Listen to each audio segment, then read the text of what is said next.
Avinash institute of education में आप सभी का स्वागत है। मैं हूं अविनाश मिश्रा। आज के इस वीडियो में हम लोग सिंधु की जो सहायक नदियां हैं जैसे कि झेलम, चिनाब, रावी, ब्यास और सतलज, इनके बारे में गहराई से अध्ययन करेंगे। इससे पहले के वीडियो में हमने सिंधु नदी के बारे में गहराई से अध्ययन किया था। अगर आपने वो वीडियो नहीं देखा है तो उसका लिंक आपको नीचे डिस्क्रिप्शन में मिल जाएगा, नहीं तो आप प्लेलिस्ट में जाके भारत की नदियों का सभी वीडियो एक साथ देख सकते हैं। तो चलो लेक्चर शुरू करते हैं और समझते हैं। सबसे पहले हम समझेंगे कि सहायक नदियां किसे कहते हैं। जब कोई एक मुख्य नदी प्रवाहित होती रहती है और उस नदी के साथ बहुत सारी छोटी एवं बड़ी नदियां आके मिलती हैं, तो उस मुख्य नदी से जो नदियां आके मिलती हैं तो उसे सहायक नदी कहा जाता है। यहाँ पे समझो आप, यहाँ पे जो आपको लाल कलर का दिखाई दे रहा है एक सिंधु नदी है। सिंधु नदी एक मुख्य नदी है और इस नदी के साथ जगह जगह पर बहुत सारी नदियां आके मिल रही हैं, जैसे कि यहाँ पे झेलम, चिनाब, रावी, व्यास, सतलज। तो जब कोई मुख्य नदी प्रवाहित होती रहती है तो उस नदी के साथ जो छोटी बड़ी नदियां रहती हैं आके बीच बीच में मिलती रहती हैं, तो उन नदियों को हम लोग क्या कहते हैं? सहायक नदियां कहते हैं। जैसे कि सिंधु की सहायक नदी कौन कौन सी है? झेलम, चिनाब, रावी, ब्यास, सतलज। समझ में आ गया? वैसे सिंधु की बहुत सारी सहायक नदियां हैं, लेकिन जो मुख्य नदियां हैं उनके बारे में आज की इस वीडियो में हम अध्ययन करेंगे। तो सबसे पहले हम चर्चा करेंगे झेलम नदी के बारे में। तो चलो समझते हैं। इस नदी का उद्गम बेरी नाग के समीप पीर पंजाल के शेषनाग झील से होता है। तो जो झेलम नदी है इसका उद्गम कहाँ से होता है? उद्गम का मतलब शुरुआत कहाँ से होता है?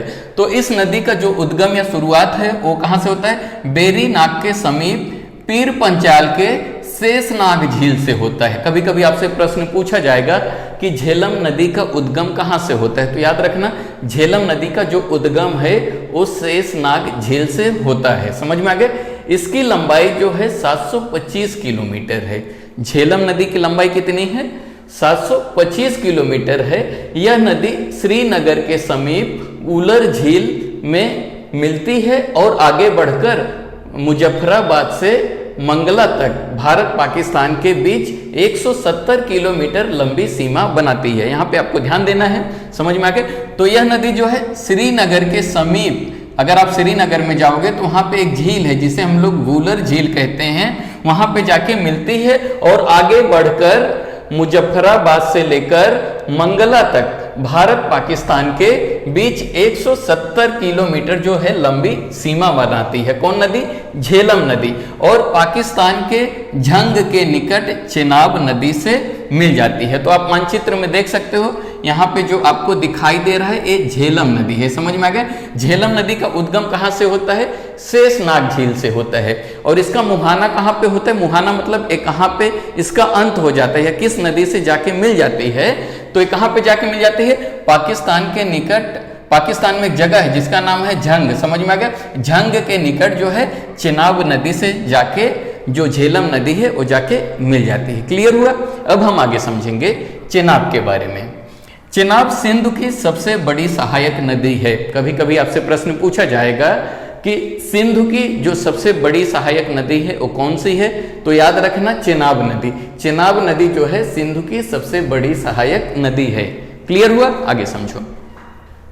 यह चंद्रा एवं भागा दो सरिताओं के संगम से बनी है। तो याद रखना जो चिनाब नदी है ये दो नदियों के सरिताओं से, सरिता क्या होती है? जो जल धाराएं होती हैं, जैसे कि एक नदी यहाँ पे बह रही है और एक नदी यहाँ पे बह रही है, तो एक का नाम है चंद्रा और एक का नाम है भागा। इन दोनों नदियों को मिलने से ये नदी बनी है। समझ में आ गया? कौन सी नदी? चिनाब नदी। फिर से समझो, यह नदी जो है चंद्रा एवं भागा दो सरिताओं के संगम से, संगम का मतलब क्या होता है? दो सरिताओं के मिलने के बाद ये नदी बनी है। समझ में आ गया? इसलिए इसे हिमाचल प्रदेश में चंद्रभागा कहते हैं। तो कभी कभी आपसे प्रश्न पूछा जा सकता है कि किस नदी को चंद्रभागा कहा जाता है? तो याद रखना चेनाब नदी को चंद्रभागा कहा जाता है। कहाँ पे कहा जाता है? हिमाचल प्रदेश में। कभी कभी आपसे प्रश्न पूछा जाएगा कि दो सरिताओं से मिलकर कौन सी नदी बनी है, तो याद रखना चेनाब नदी। और दो सरिताएं कौन कौन सी हैं? एक चंद्रा है और एक भागा है। क्लियर हुआ? अब देखते हैं इसका उद्गम कहाँ से होता है, यानी इस नदी की शुरुआत कहाँ से होती है, इसका ओरिजिन कहाँ से होता है। तो यह नदी बड़ा लाचाला दर्रा से निकलती है। तो कहाँ से निकलती है? बड़ा लाचाला दर्रा से निकलती है और सतलज नदी से जा मिलती है। तो इस नदी का उद्गम कहाँ से होता है? तो याद रखना इस नदी का उद्गम जो है बड़ा लाचाला दर्रा से होता है और आगे जाके सतलज नदी में जाके मिल जाती है। तो इस नदी का मुहाना कहाँ पे है? सतलज नदी से। समझ में आ गया? इस नदी की जो लंबाई है वो 1180 किलोमीटर है। कभी कभी आपसे पूछा जाएगा कि चेनाब नदी की लंबाई कितनी है, तो आप कितना लिखोगे? 1180 किलोमीटर। याद रखना। अब आगे देखते हैं रावी नदी के बारे में। यह नदी हिमाचल प्रदेश की कुल्लू पहाड़ियों में रोहतांग दर्रा से निकलती है। तो जो रावी नदी है, आप मानचित्र में देख सकते हो, यहाँ पे रावी नदी दिखाई दे रही है, इसका उद्गम यहाँ से होता है। तो कहाँ से होता है? तो इस नदी का उद्गम जो है हिमाचल प्रदेश की कुल्लू पहाड़ियों में कहां से? रोहतांग दर्रा से निकलती है। इसका उद्गम कहां से होता है? रोहतांग दर्रा से होता है और पाकिस्तान में एक जगह है जिसका नाम है मुल्तान, मुल्तान के निकट चेनाब नदी से मिल जाती है। इस नदी की लंबाई जो है 725 किलोमीटर है। फिर से समझो, रावी नदी जो है हिमाचल प्रदेश की कुल्लू पहाड़ियों के रोहतांग दर्रा से निकलती है और पाकिस्तान में मुल्तान के निकट जो है चेनाब नदी से जाके मिल जाती है। इस नदी की जो कुल लंबाई है वो है 725 किलोमीटर। क्लियर हुआ? अब हम अगले नदी के बारे में चर्चा करते हैं, ब्यास नदी के बारे में। ठीक है, यहाँ पे ध्यान दो। इस नदी का उद्गम जो है रोहतांग दर्रा से होता है। याद रखना, रावी और व्यास दोनों का जो उद्गम है कहां से होता है? उद्गम मतलब क्या होता है? शुरुआत कहां से होता है? इन दोनों नदियों का उद्गम जो है कहां से होता है? रोहतांग दर्रा से होता है और पंजाब में स्थित हरिके नामक स्थान पर सतलज नदी से जा मिलती है। इस नदी की लंबाई जो है 470 किलोमीटर है। तो याद रखना, ब्यास नदी का उद्गम कहां से होता है? रोहतांग दर्रा से होता है और पंजाब में स्थित एक जगह है जिसे हम लोग हरिके कहते हैं। समझ में आ गया? हरिके नामक स्थान पर सतलज नदी से जाकर मिल जाती है और इस नदी की जो कुल लंबाई है वो कितनी है? 470 किलोमीटर है।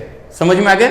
अब अगला जो सहायक नदी है वो सतलज है, बहुत महत्वपूर्ण है, अच्छे से समझो इसको। इस नदी का उद्गम जो है तिब्बत के मानसरोवर झील के निकट राकसताल या राक्षसताल ग्लेशियर से होता है। तो यहाँ पे आप देख सकते हो ये जो नदी दिखाई दे रही है ये है सतलज नदी। यहाँ पे इसका उद्गम कहाँ पे होता है? तिब्बत में। तिब्बत में एक जगह है, उस जगह का नाम क्या है? जिसका नाम है राक्षसताल या राकसताल, यहाँ से होता है। याद रखना, सतलज नदी जो है 3 देशों से बहती है। यहाँ पे जो है तिब्बत यानी कि चीन में, भारत में और पाकिस्तान में बहते हुए सिंधु नदी से मिलके अरब सागर में जा मिलती है। समझ में आ गया? तो सतलज नदी 3 देशों में बहती है। कौन कौन सा? चीन में, भारत में और पाकिस्तान में। ठीक वैसे ही सिंधु नदी भी 3 देशों से बहती है, चीन, भारत और पाकिस्तान। ठीक है, तो इसका उद्गम कहां से होता है? सतलज नदी का उद्गम जो है तिब्बत के मानसरोवर झील, यहाँ पे तिब्बत है, तिब्बत में मानसरोवर झील है। यहाँ पे समझ में आ गए? मानसरोवर झील के निकट एक ग्लेशियर है, उस ग्लेशियर का नाम है राकसताल या राक्षसताल।